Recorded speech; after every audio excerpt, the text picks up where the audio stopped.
দর্শক, এই পর্যায়ে সবাইকে আমন্ত্রণ জানাচ্ছি সংবাদপত্রের পর্যালোচনা ভিত্তিক পত্রিকার চোখে দেশ অনুষ্ঠানে।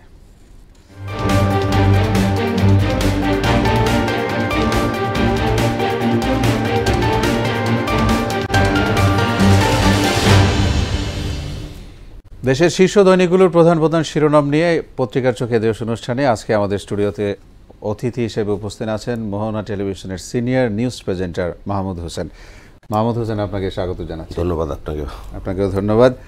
আমরা পত্রিকার শিরোনামগুলো পড়ে তারপরে আলোচনায় যাব। আমি শিরোনামগুলো পড়ছি। আমার হাতে রয়েছে প্রথমেই প্রথম আলো। তারা শিরোনাম করেছে, আশা জাগিয়েও হার বাংলাদেশের, নিজেদের প্রতিপক্ষ বানিয়ে সংঘাতে জড়ায় আওয়ামী লীগ।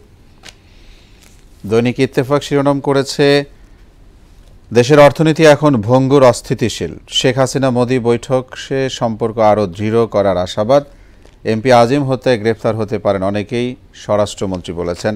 রয়েছে সমকাল। তারা শিরোনাম করেছে, বাংলাদেশ ভারতের সম্পর্ক আরও দৃঢ় করার আশাবাদ, দিল্লিতে শেখ হাসিনা নরেন্দ্র মোদি বৈঠক, জিততে জিততে হেরে গেল বাংলাদেশ।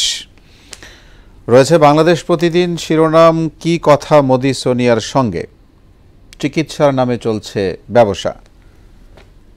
যুগান্তর রয়েছে আমার হাতে, শিরোনাম করেছে, বিদেশে পাচারের নীল নকশা, এমএলএমের আদলে ৮০০ কোটি টাকা সংগ্রহ, ফেঁসে যাচ্ছেন প্রভাবশালী স্থানীয় কয়েক নেতা, এমপি আনার হত্যার বিষয়ে এরকম শিরোনাম হয়েছে।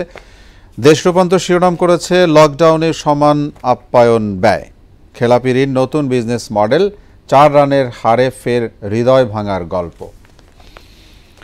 বিশ্ববাজারের সঙ্গে মূল্য সমন্বয় হচ্ছে না জ্বালানি তেলের, শিরোনাম ছিল বণিক বার্তার। রয়েছে দ্য ডেইলি স্টার শিরোনাম, economic immorality called out, Hasina Modi look to foster ties further, gas crisis hits consumers. এ ছিল আজকের শীর্ষ পত্রিকাগুলোর প্রধান প্রধান শিরোনাম। আমরা শিরোনাম ধরে যদি একটু আলোচনায় আসি, মাহমুদ হোসেন, প্রথমে একটি বিষয় নিয়ে আপনার কাছে আলোচনায় আসতে চাই। আপনি জানেন যে ভারতে তৃতীয়বারের মতো ক্ষমতায় আসলেন, প্রধানমন্ত্রীর দায়িত্ব নিলেন নরেন্দ্র মোদি। এটি ভারতের ৭৯ বছরের ইতিহাসে দ্বিতীয় রেকর্ড গড়লেন তিনি। সেই গত রবিবার ৮ জুন শপথ গ্রহণ ছিল, সেখানে আমাদের দেশের প্রধানমন্ত্রী, মাননীয় প্রধানমন্ত্রী শেখ হাসিনা তিনি উপস্থিত ছিলেন এবং পরবর্তীতে কিছু বৈঠক হয়েছে সোনিয়া গান্ধীর সঙ্গে, রাহুল গান্ধীর সঙ্গে এবং মোদির সঙ্গে। সেই ছবি সহ পত্রিকার শিরোনাম আসছে। সেই শিরোনাম ধরে আপনার কাছে আগাতে চাই যে ভারত এবং বাংলাদেশের মধ্যে যে সম্পর্ক সেটি আরও দৃঢ় হবে। ধন্যবাদ অলি। আসলে বাংলাদেশ এবং ভারত যে সম্পর্ক সেটা অনেক দীর্ঘদিনের সম্পর্ক। সেই ১৯৭১ সালের মহান মুক্তিযুদ্ধের মাধ্যমে সহায়তার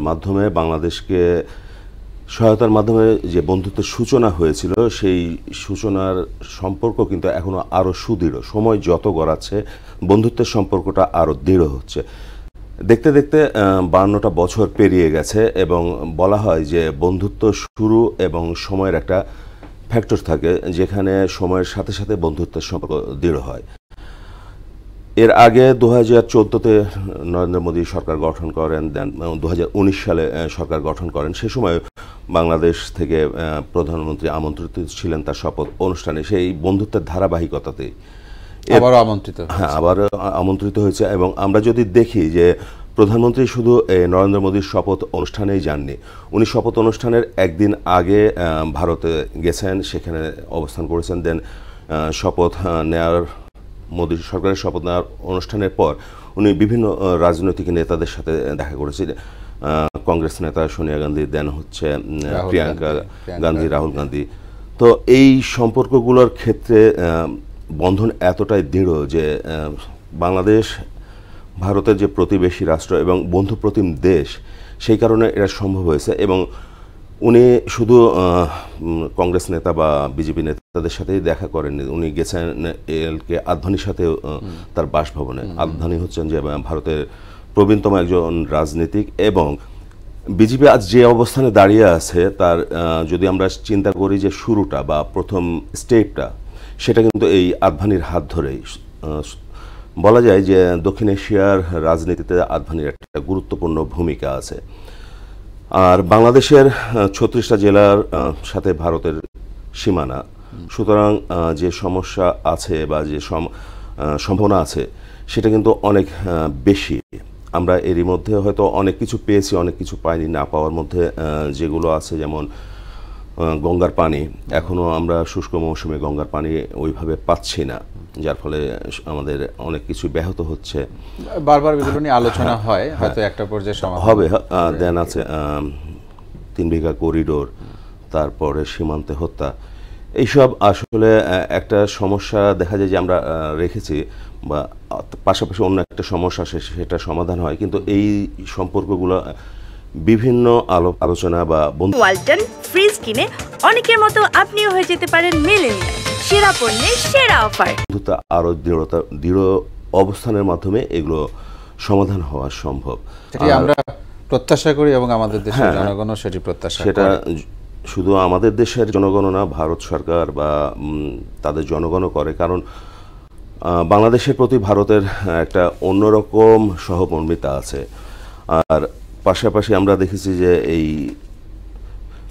অনুষ্ঠানে যোগ দিয়ে প্রধানমন্ত্রী শুধু ভারতের সাথে কথা বলেননি, তিনি শ্রীলঙ্কার প্রেসিডেন্ট রনিল বিক্রমাসিঙ্ঘের তাদের সাথে কথা বলেছেন। সেইখানে পর্যটন নিয়ে আলোচনা হয়েছে, জলবিদ্যুৎ নিয়ে নেপালের সাথে। তো এই যে বন্ধুত্বের ধারাবাহিকতা, এটা অবশ্যই অবশ্যই অবশ্যই একটা সময় যে আরো সুদৃঢ় হবে এবং রান করবে আজীবন। জি জি, আমরা আরেকটা বিষয় নিয়ে একটু আসতে চাই।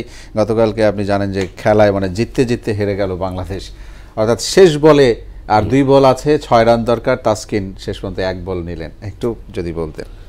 আসলে এই পরাজয়টা বাংলাদেশের জন্য শুধু না, ক্রিকেটের জন্য এটা মানে দুর্ভাগ্য, কারণ বাংলাদেশ যেভাবে শুরু করেছিল এবং এটা লো স্কোরিং ম্যাচ যেটা ছিল গতকালকে, সেইখানে বাংলাদেশের বোলাররা খুব নিয়ন্ত্রিত বোলিংয়ের মাধ্যমে সাউথ আফ্রিকাকে একটা লো স্কোরিং যেভাবে নিয়ে গিয়েছিল, প্রত্যাশা ছিল যে হয়তো বাংলাদেশ জিতে যাবে।